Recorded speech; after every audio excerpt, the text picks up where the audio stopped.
योगी और मोदी जीते हैं, झुग्गी झोपड़ी से ही जीते हैं। अगर झुग्गी झोपड़ी वाले वोट नहीं देंगे तो योगी और मोदी नहीं जीत पाएंगे। क्या यूपी में क्या लग रहा है? कुछ नहीं करने वाले हैं हम लोग। एक वोट नहीं देंगे किसी को। कर देंगे हम, वो कर दे झुग्गियों वालों को। हम कोई कुछ नहीं किया आज तक, हम तो नहीं देख रहे हैं। हमें अगर वो गरीब आदमी उससे जिता भी देता तो लास्ट में चुपचाप बैठा। अगर उनके पास जाइए तो कहते भाई अभी टाइम नहीं है, साहब है नहीं, मिलने वाले नहीं है।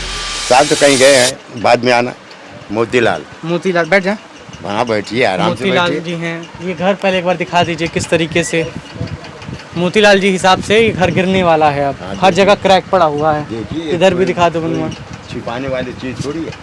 हाँ, तो वो क्या कुछ हुआ है? कितने सालों से रहते हैं पहले ये बताइए। मैं तो यहाँ से बहुत साल से रहता, 20-22 साल हो गया। क्या क्या तकलीफ है यहाँ पर? क्या क्या बड़ी तकलीफ है, हर चीज़ की तकलीफ है। जैसे देखिए यहाँ तो पानी का है, बोरिंग का है, पानी चलता ही है।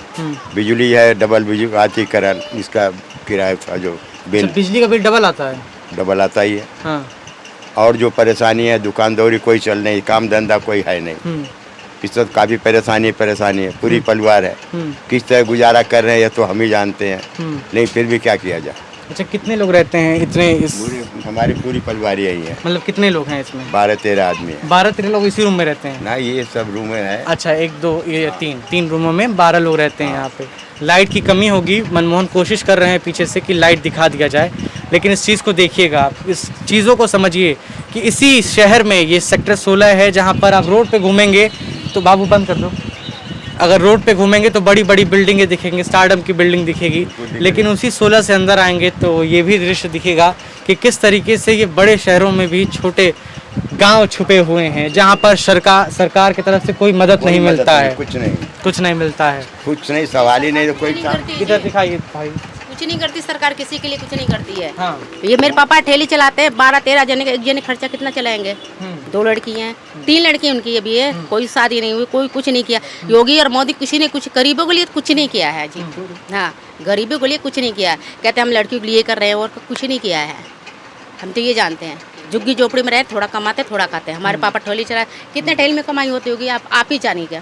थोड़ी सब्जी लाते हैं, बिकती कि नहीं बिकती है, उसमें हम लोग पूरा फैमिली खाते सही हैं। बात है। ठेले में कितना होता होगा रोज का? अगर हाँ जी। 200 भी आता हो, या एक एग्जाम्पल 500 मान लेते हैं हम, तो 3 5 15,000 15,000 में 12 लोगों को खर्च कैसे चलेगा?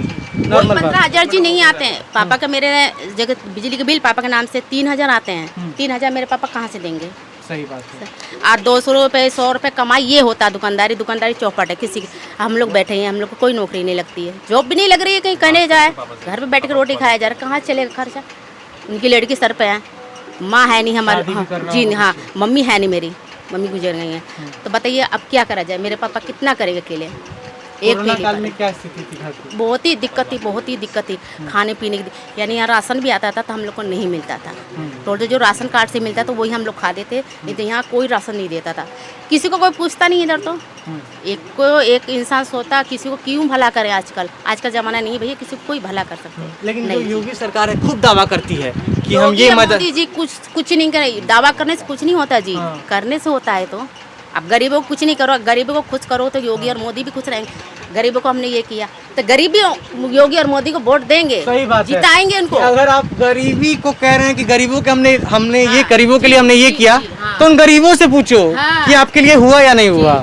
गरीबों से योगी और मोदी जीते हैं, झुग्गी झोपड़ी से ही जीते हैं। अगर झुग्गी झोपड़ी वाले वोट नहीं देंगे तो योगी और मोदी नहीं जीत पाएंगे। क्या यूपी में क्या लग रहा है? कुछ नहीं करने वाले हैं हम लोग। एक वोट नहीं देंगे किसी को भी। सीधी बात है, हमने कहते योगी और मोदी कुछ नहीं करे किसी के लिए भी। तो इस बार किसको वोट जाएगा? अभी फिलहाल तो अभी हमने किसी लिए सोचा मतलब मोदी भाजपा को वोट नहीं जाएगा? नहीं, देखिए, क्योंकि बिल्कुल देखिए नहीं देंगे जी, किसी को नहीं देंगे। अब फिर हम लोग वोट, जब योगी मोदी हम लोग के लिए कुछ नहीं किया, गरीबों के लिए कुछ नहीं किया, तो हम किसी को क्यों देंगे वोट? सही बात है, बिल्कुल नहीं जो देंगे। आपके अब जब एक मानते हैं किसी को तभी देते हैं।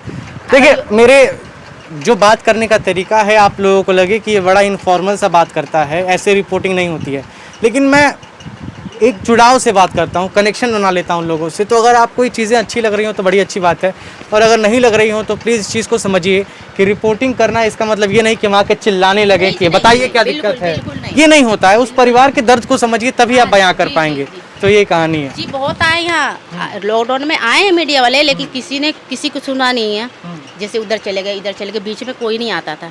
आप एक पहली बार हो जो कि आप इधर की भी सुने, इधर भी सुनना चाहिए। मीडिया जब आते हैं सबकी दुख सुनना चाहिए, इनके इंसानों को क्या प्रॉब्लम है, क्या दिक्कत है, सबकी सुनना, लेकिन नहीं सुनता कोई भी, कोई नहीं सुनता, बिल्कुल नहीं सुनता कुछ लोग है। बोल रहे थे कि पिछले 50 सालों में हम पहले हैं जो उधर गए थे, नाले की तरफ गए हैं। जी वो तो मुझे पता नहीं, हाँ। हम लोग तो यहीं रहते हैं तो हम लोग को पता, हम लोग को तो पहली पता बार है नहीं जब कोई आप जी जी बस।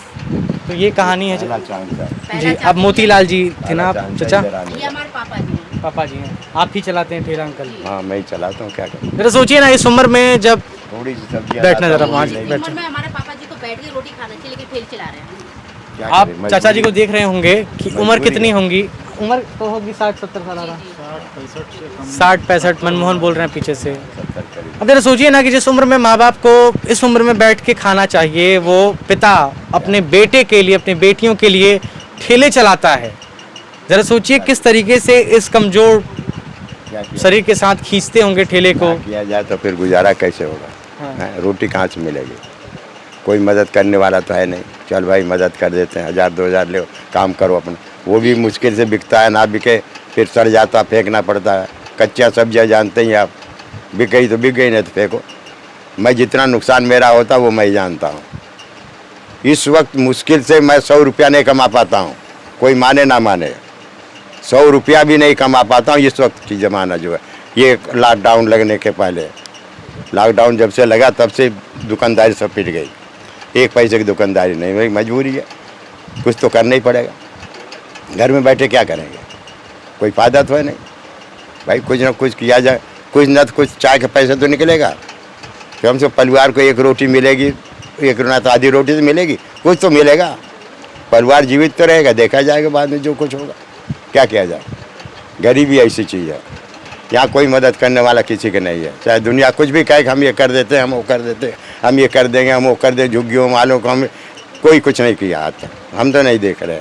हमें 22 साल यहीं हो गया, हम ओखला सर्विस करते थे, जब से आए तब से 22 साल हमें हो गया, अभी तक कुछ जैसे जो है वैसे ही है, गिर जा टूट जा कोई बरगम नहीं, कोई सुनवाई नहीं है, कोई बात हो जा तो भी कोई सुनता नहीं, क्या कह रहे तुम, हाँ बताइए तो क्या गुजारा होगा गरीबों का। जब ये हर बात पार्टी कहती कि हम मदद करेंगे, हर पार्टी कहती है, ये नहीं कि एक ही पार्टी, हर पार्टी कहती है हम मदद करेंगे, हम ये करो, हमें वो करो। अगर वो गरीब आदमी उससे जिता भी देता तो लास्ट में चुपचाप बैठा, अगर उनके पास जाइए तो कहते भाई अभी टाइम नहीं है, साहब है नहीं, मिलने वाले नहीं है, साहब तो कहीं गए हैं, बाद में आना, अब 10 चक्कर लगाओ साहब के मिलने के लिए, साहब मिलते नहीं, और कोई सुनने वाला नहीं है, बिना नोट खाए कोई सुनता नहीं। सोचिए क्या किया जाए, गरीब आदमी क्या कर सकता है। जब चीज़ें ये बता रहे थे तो मैं बड़े ध्यान से सुन रहा था सारी चीज़ें, और ये सारी चीज़ें एक ऐसा लग रहा था कि एक मजबूर हो गया हो पिता और वो सारी चीज़ें बता रहा हो। ये चीज़ें ऐसी हैं कि रिपोर्टिंग के दौरान भी इंसान कभी कभी टूट जाता है, सोचने लगता है कि क्या एक उम्र के बाद हमारे साथ भी ऐसा हो सकता है। अगर हम चीज़ें नहीं बदलेंगे, तो ये तस्वीरें नहीं बदलेंगी, तो कहीं ना कहीं हमारे साथ भी होगा, हमारे किसी जानने वाले के साथ ये हो सकता है। तो इसलिए चीज़ें बहुत ज़रूरी हैं। मोतीलाल चाचा आपका नाम था ना, मोतीलाल, तो ये मोतीलाल जी का परिवार है। आपने देखा कि एक कमरा है छोटा सा, एंटरटेनमेंट के लिए एक टीवी लगा रखा है हालांकि, लेकिन ये टीवी किस काम का, अगर इसी को देख के मन भर लेते होंगे, इसी को क्या देख के किया पेट भर लेते होंगे, क्या किया इसमें बड़ी दिलचस्प तस्वीरें आती हैं। कभी कभी मैं भी बैठा रहता हूँ तो वीडियो देखता हूँ यूट्यूब पे, ऑफिस से घर जाता हूँ या मेरी माँ नहीं रहती है दिल्ली में, तो जब वीडियोस देखता हूँ, थका हारा घर जाता हूँ, तो खाने के जो वीडियोस आते हैं तो पेट टटोलने लगता है कि हमको भी मिल जाता खाने का, फिर बनाते हैं खाते हैं।